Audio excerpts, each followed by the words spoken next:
Wow, wow, wow. That was fantastic.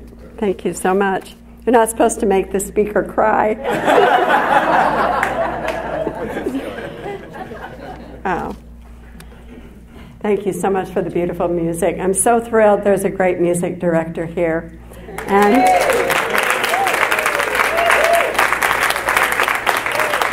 And Todd was here the morning I tried out, so it's wonderful to have you back today. That's perfect. Well, a passenger in a taxi leaned forward to ask the driver a question and tapped him on the shoulder. The driver screamed, lost control of the cab, nearly hit a bus, went up over a curb, and stopped just inches from a plate glass window. It was completely silent in the cab for a few minutes. And then the driver said, "I'm so sorry, but you scared the daylights out of me." And the frightened passenger said, "I apologize. I had no idea tapping you on the shoulder would scare you so badly." And the driver said, No, it's completely my fault. This is my first day on the job as a cab driver. For the past 25 years, I have driven a hearse.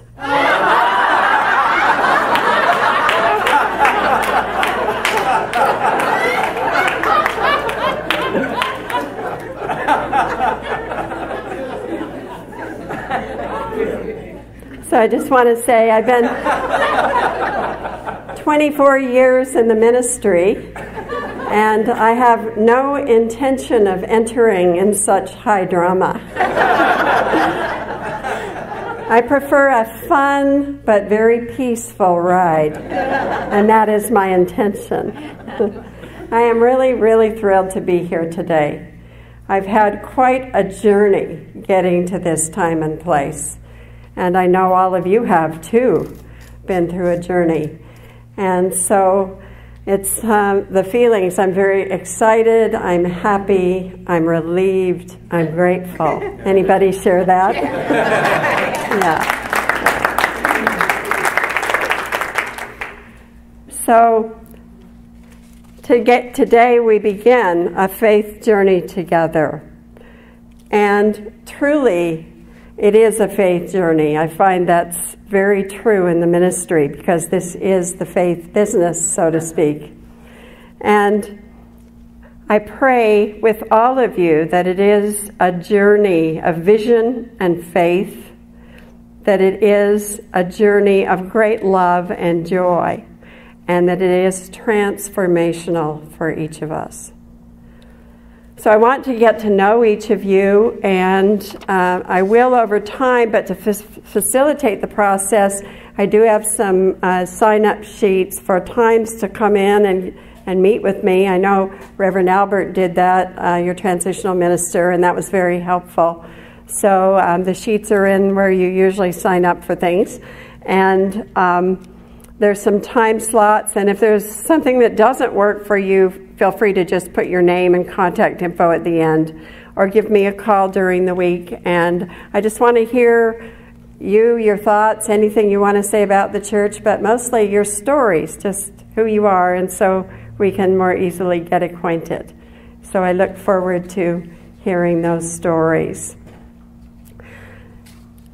Well, after a long, dry sermon, a minister announced that he wished to meet with the church board after the service. And so when he went into the room for the meeting, the first person to show up was a stranger. And he said to the guy, "I'm afraid you misunderstood my announcement. I said that we would have a meeting of the board." And the man said, "Yes, I want to meet others who are more bored than I am."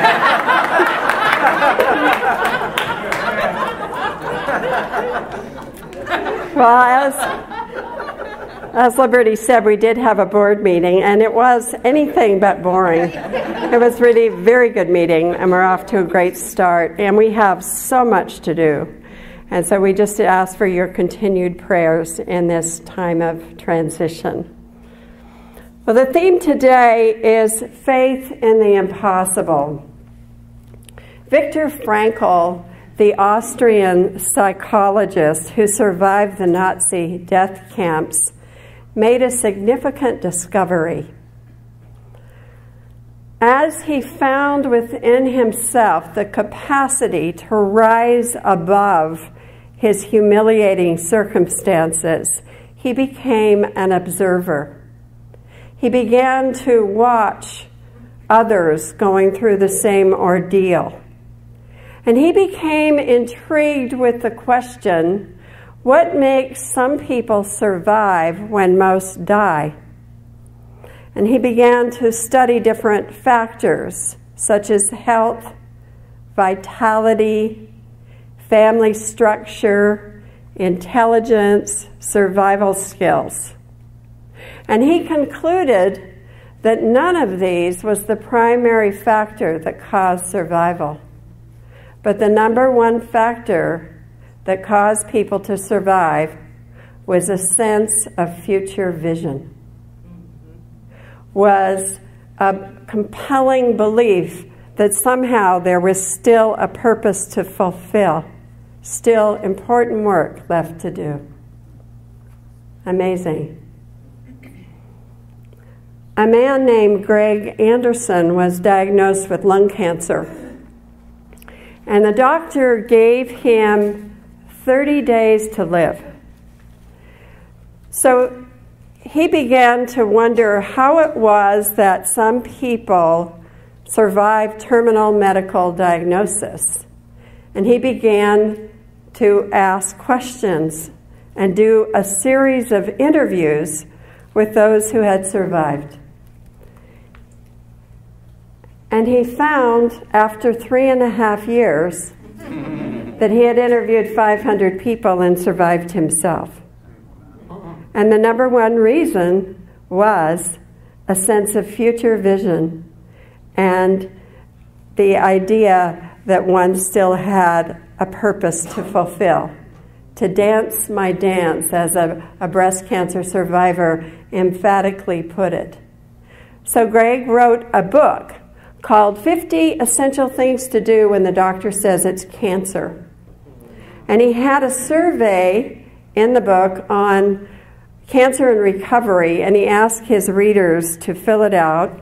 And he found that 72% survival is because of having vision, mission, and the faith to manifest it. The faith to manifest it. And so we can say, what is our vision? What is our mission? Why would we survive? And do we have the faith? And if we don't have the answer to those questions, there's certainly important ones to ponder. And we can ask that about this ministry as well. What is the vision and mission, and why is it here, and what would it take to survive, to keep going, to flourish?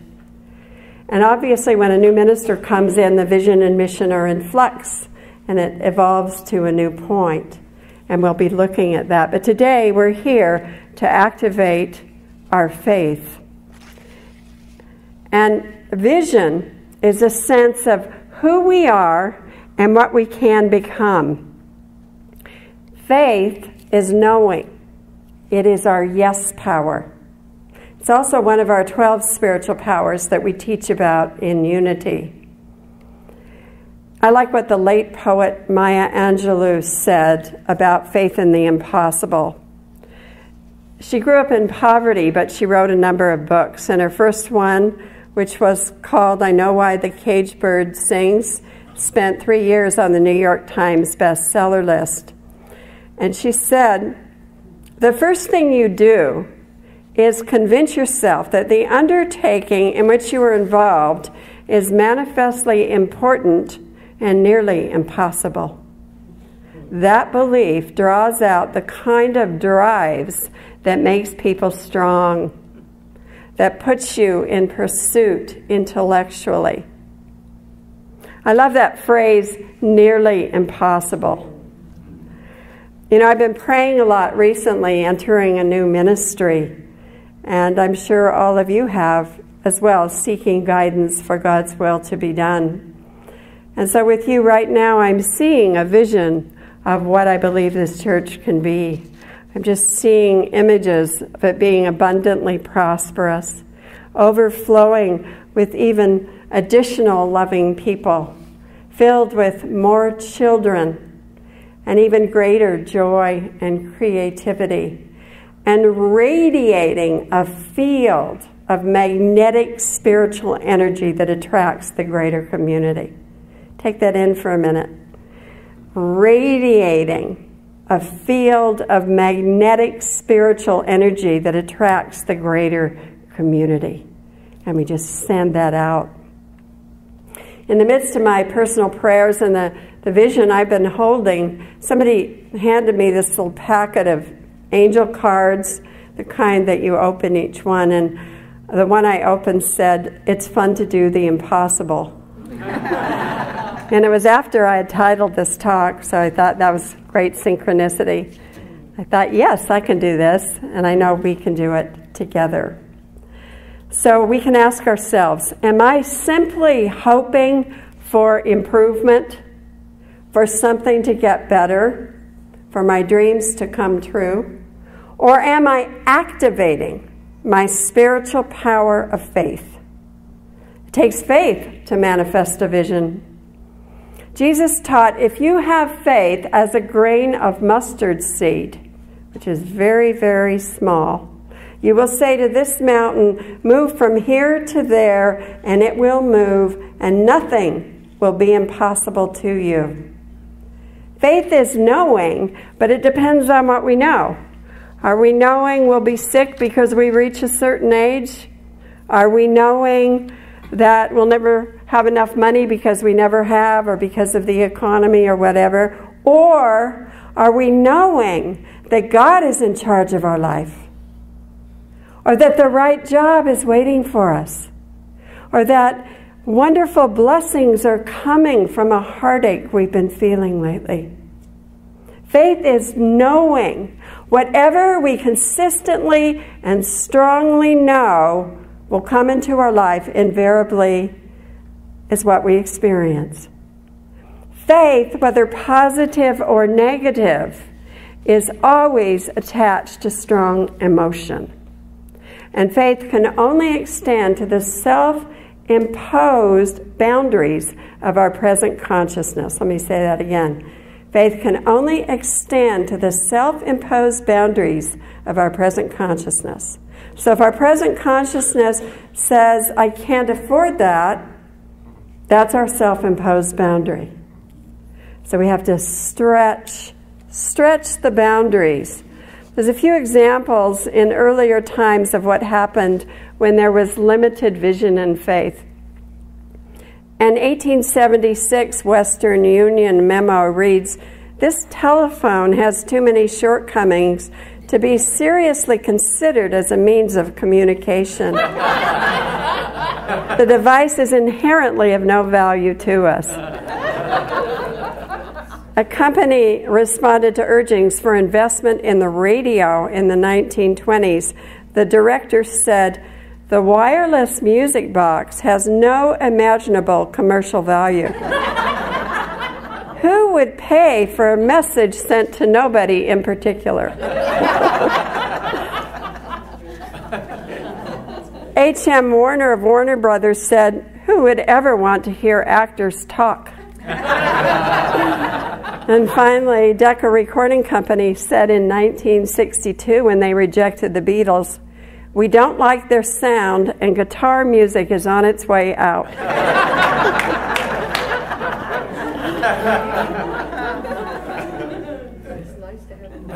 The Christ potential in each of us means that we have unlimited potential to perform the seemingly impossible. What do we believe? What do we choose to focus on, to have faith in? There's a story about a monastery perched on a cliff about 200 feet up in the air.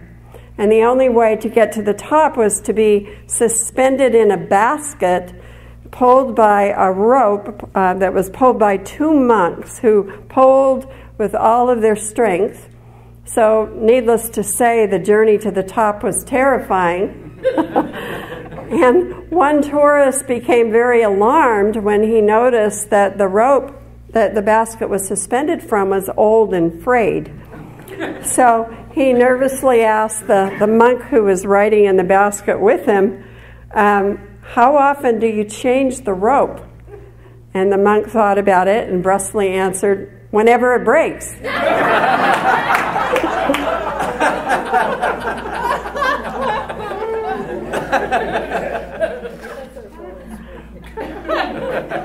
What are we focusing on? How strong is our faith? Are we in crisis mode, or are we looking ahead with greater vision? Jesus spoke a lot about faith, and he said we can do what he did and even greater things. And we've been given clear instructions for obtaining the good that we desire. And these instructions are actually quite simple. Whatever you ask in prayer, believe that you have received it, and it will be yours. Simple, not necessarily easy. What is the vision first? Our heart's desire. And then, are we fearing it might not happen? Are we just hoping it will? Or are we activating our spiritual power of faith? And how do we do that? We do that through prayer. Through prayer. And in Unity, we teach that our thoughts and our words and our actions are affirmative prayers, or can be affirmative prayers. Are we praying for prosperity and then talking lack? Or are we convincing the universe that we are serious about prosperity, or whatever else it is that we're praying for? Emily Cady, Unity writer, once said, desire in the heart is God tapping at the door of our consciousness with his infinite supply, a supply that be forever useless unless there be demand for it. In other words, we have to ask, we have to claim our good. We have to claim our good. We have to pray about it, think it, speak it, and act on it. Thoughts, words, and actions. I am filled with faith. The Christ within me now fills me with faith. I have all the faith that I need to bring forth my heart's desire. I now manifest my vision through the power of my faith. Or simply, faith, faith, faith. Faith, faith, faith. When Charles and Myrtle Fillmore, the co-founders of Unity, were in their early days at Unity Village, and for any of you new to Unity, Unity Village is the headquarters of the Unity movement, located about 25 miles southeast of Kansas City. And back when they were there was a time when they were really going through a rough period financially, and they couldn't pay any bills. And a bill collector showed up at the door, and Charles dissuaded him by saying, you know, don't worry about the bill. I have a rich father who will take care of this bill. The tax collector left, not knowing that Charles was really talking about God. Remember that if you have any bill collectors showing up.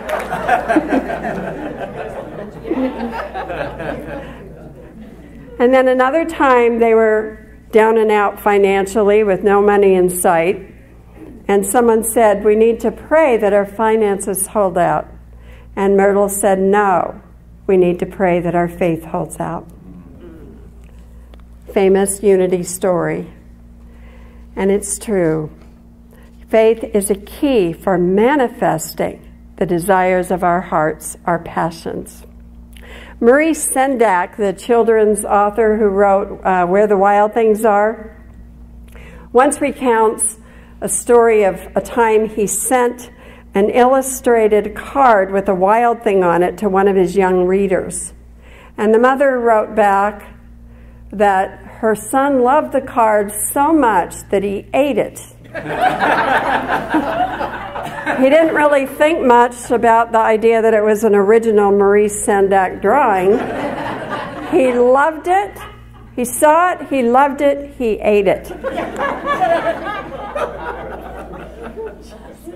The heart's passion is a state of love and hunger and enthusiasm, which means to be possessed by a god or goddess, by a wild thing.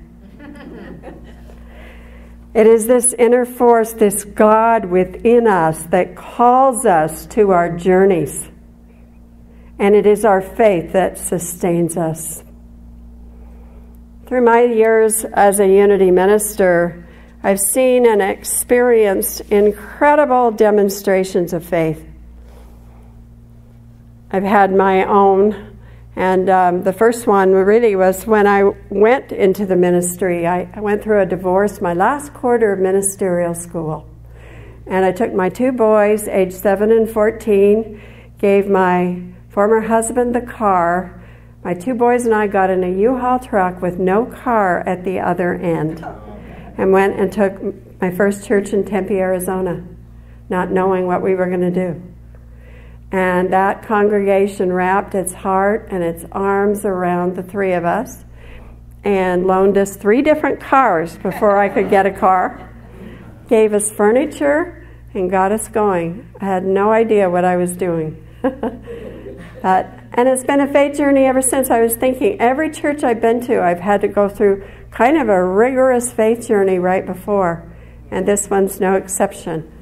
And I will tell you about that as time goes on. I want to tell all my stories in one day.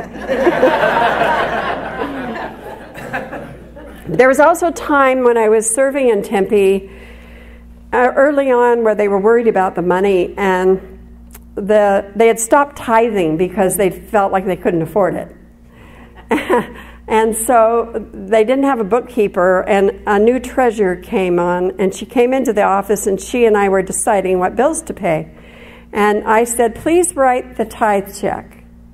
We are doing it as an invocation that God is the source of our supply, that we fully and completely trust in the divine to provide abundance for this ministry now.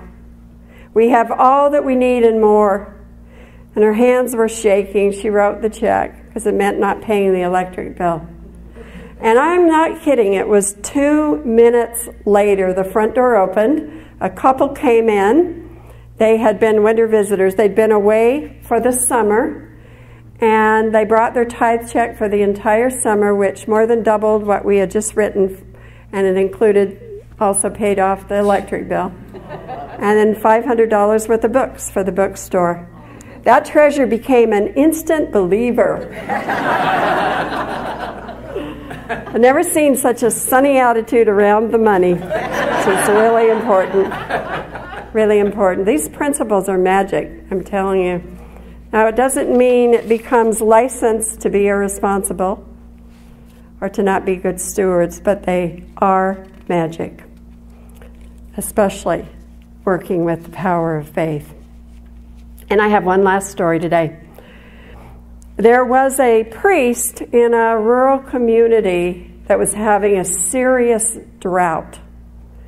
And the priest called everybody together and he said, I'm going to do a special litany for rain. But first of all, I want you all to go home for 3 days.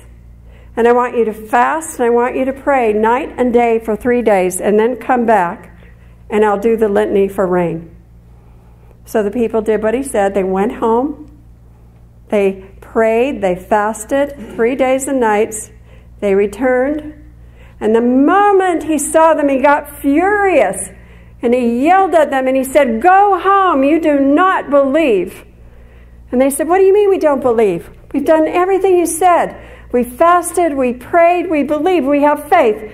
He said, you have faith? You have faith that it's going to rain? Then where are your umbrellas?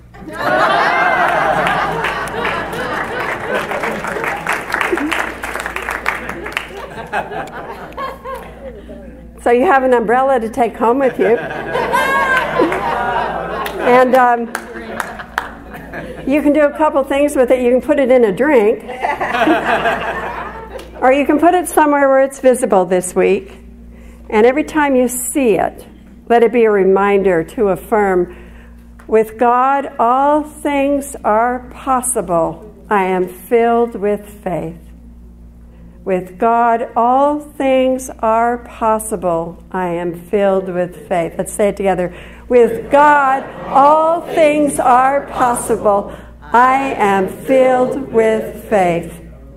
When we come to the edge of all the light that we know, and we're about to step out into the darkness of the unknown, faith is knowing one of two things. There will either be a solid step to stand on, or we will be taught how to fly.